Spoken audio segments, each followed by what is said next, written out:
you for joining me in my studio today. Going to be showing you a little technique of these inlaid stripes.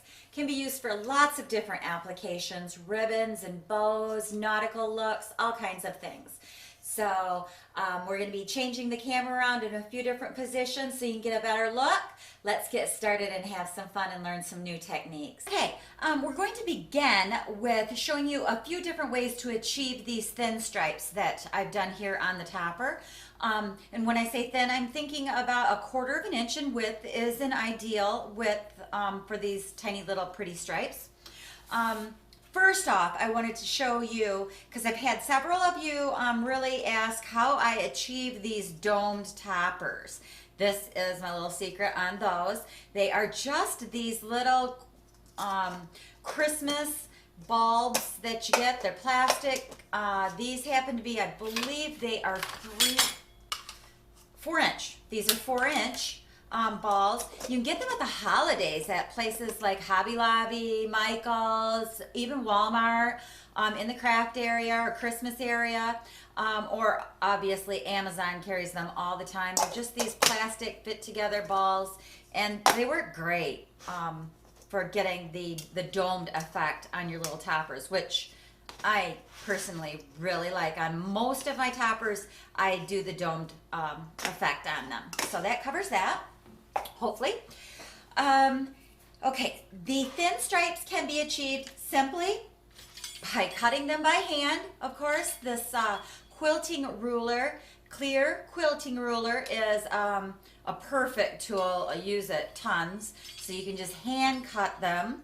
Okay, that's kind of a pain. Or an herb slicer is really a great way too. Once again, you can buy them anywhere, an herb slicer.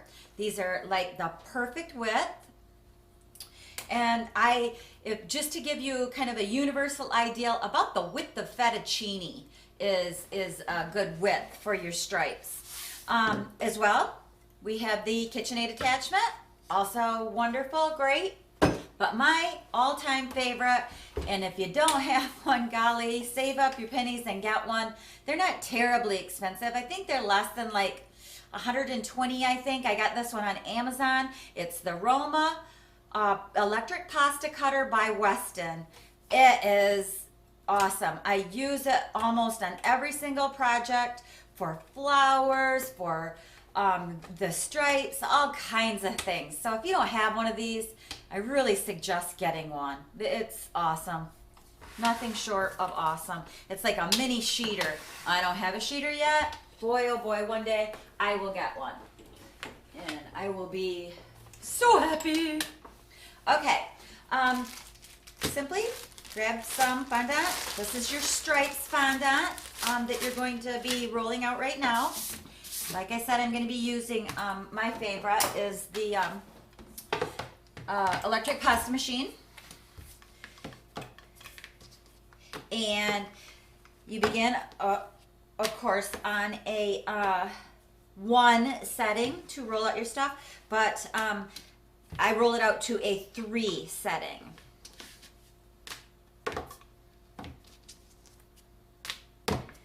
Before cutting my stripes. Okay, gonna turn on the machine, so it's gonna be a little loud.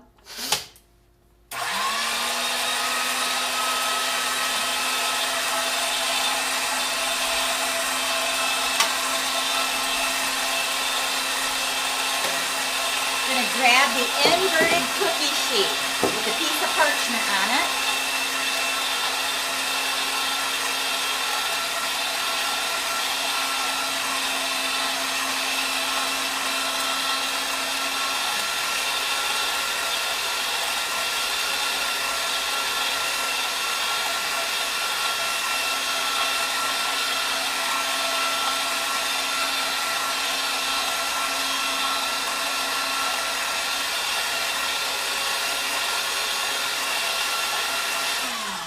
Now rolled down to a 3 setting, a 3 width. I'm switching it over to the fettuccine cutter to cut the stripes.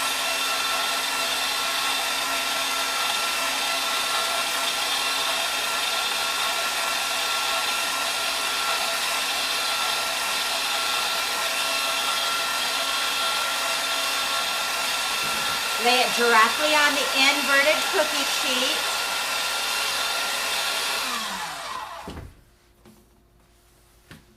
And just nip off the ends.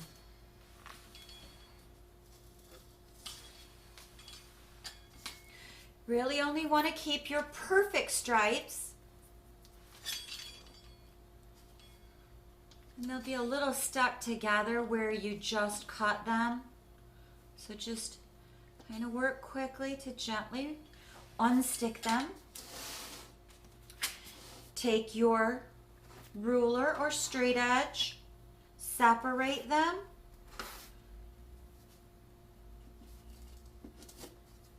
That one really stuck. And use it.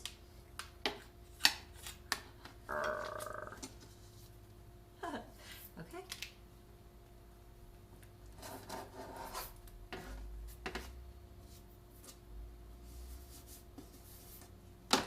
Well, heaven's sakes. There we go. Those first few really stuck together.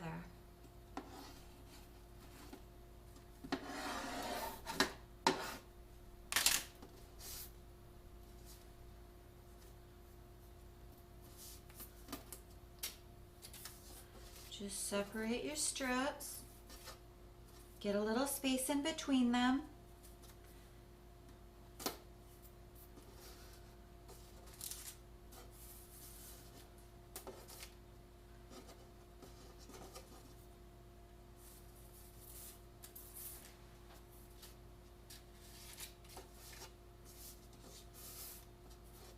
Of course, showing you here on camera, it's never going to work out as easily as when I'm just whipping them out. Use your straight edge to get them nice and straight on your pan. Want them as straight as possible.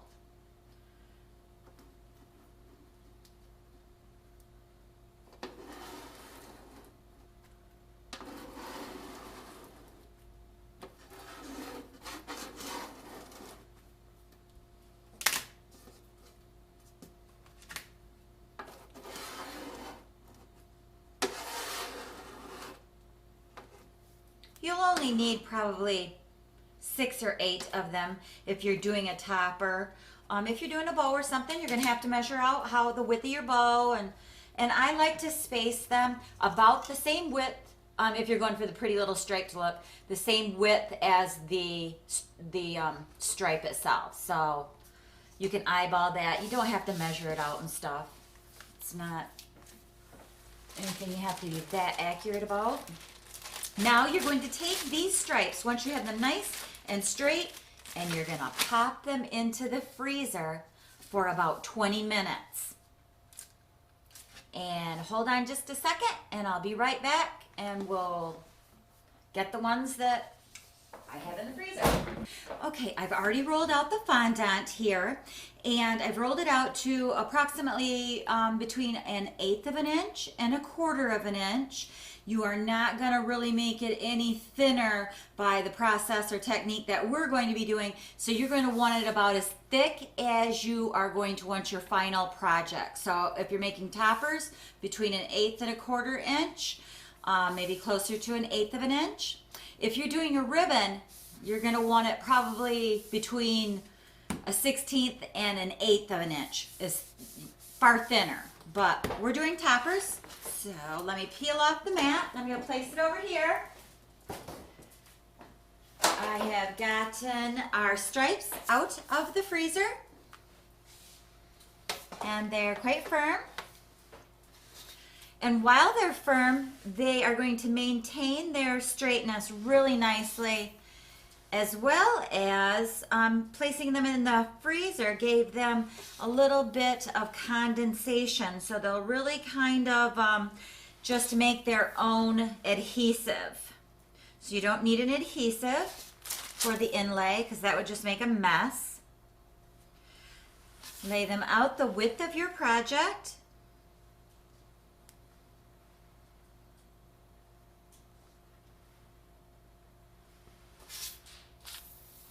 I think this will be the last stripe that I'll need for this topper project. Yes, that seems great. Excuse me, I'll place these over here. Get a piece of parchment, lay over your project. Now you're just going to smooth them into place with your hand. Just gently pressing to begin the inlay. When you can definitely feel it when they've started to go into the base color. Now use a smoother and start gently but firmly and really gain it and then push them right in.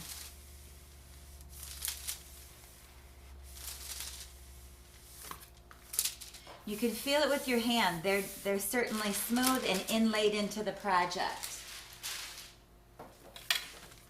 And you can see what a lovely stripe you've done. And I have gotten the plastic Christmas balls here and dusted them quite heavily with cornstarch, and I used my Pampered Chef shaker there. And we're just going to cut them out. Doing your best not to move them when you're cutting. I'm going to use this technique as well with polka dots and make some polka dot inlaid toppers next. Now cut them out and then lift your piece and lay it. I use a little spatula to help pick up our toppers. Smooth your edges and then place on your domes or on a flat if you're preferring the flat surface. Now don't worry that you've wasted or altered the color of this fondant. You can handle it a couple different ways. If you chose to just squish it all back up together, add a little bit more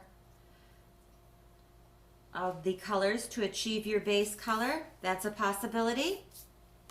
It might come out really nice. So cute for so many different themes.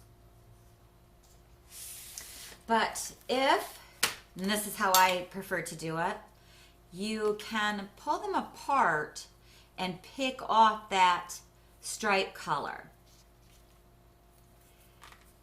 Now you haven't wasted this color, the white. You can't call it white anymore, but you haven't wasted it. It can be saved and used for another project.